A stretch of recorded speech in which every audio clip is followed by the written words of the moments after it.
We will discuss the phase relation between voltage and current when two components, inductor and resistor, both are connected in series across AC source. We will also find the expression for impedance of LR circuit and phase angle. So, in the circuit, this is the inductor having the coefficient of self inductance capital L, and this is the resistor of value capital R.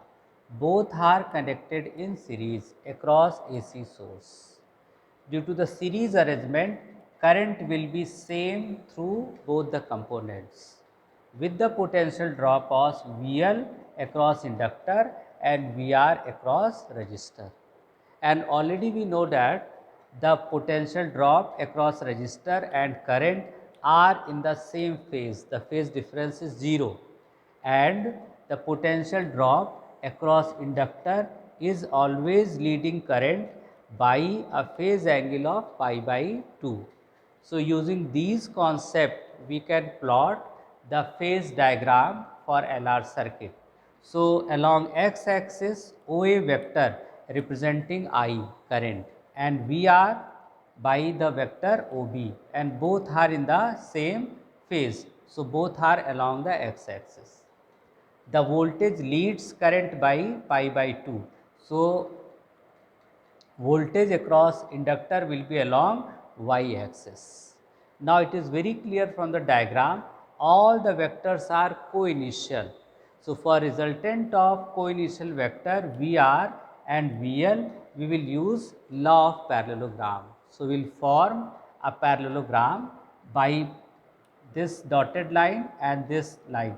So, OBEC is the parallelogram formed with the help of VR vector and VL, and the resultant of these two will be the diagonal passing through that point. It means OE.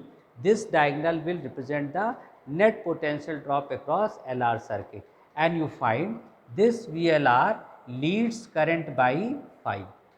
So, first we will find out the expression for impedance of the LR circuit. So, if you come to the triangle OBE, OBE is a right angle triangle. So, in right angle triangle OBE, OE square is equal to OB square plus BE square according to the Pythagoras theorem. But when you put the value, then OE square will be VLR square this side, and OB, that is VR square. Similarly, B is equal to VL square. When you simplify, then VLR is equal to root of VR square plus VL square. Now, using Ohm's law, if you put the value of VR and VL, we have I square R square for VR square and I square XL square for VL. XL is inductive reactance, already we know.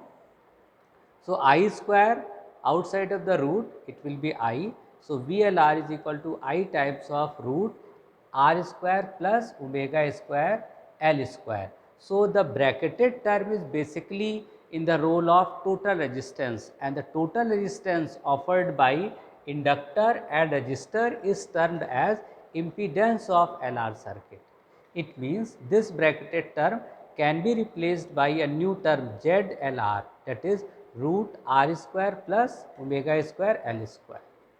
So, now we have VLR is equal to IZLR. This is basically Ohm's law, and in this ZLR is the total resistance impedance of LR circuit.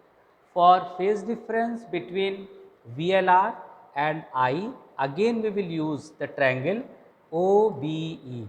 So, in right angle triangle OBE, tan phi is equal to perpendicular upon base, that is BE upon OB. And what is BE? BE is equal to VL, potential drop across inductor. What is OB? The potential drop across resistor. And when you put the value of VL and VR using Ohm's law, tan phi is equal to I XL by I into R, and you find I will cancel out. Then we have tan phi is equal to omega L by R, or you can say that phi is equal to tan inverse omega L by R. So, in this way we find the expression for impedance of LR circuit, and one very important concept, the net potential drop always leads current by phi. There is no option for lagging of voltage from current in LR circuit.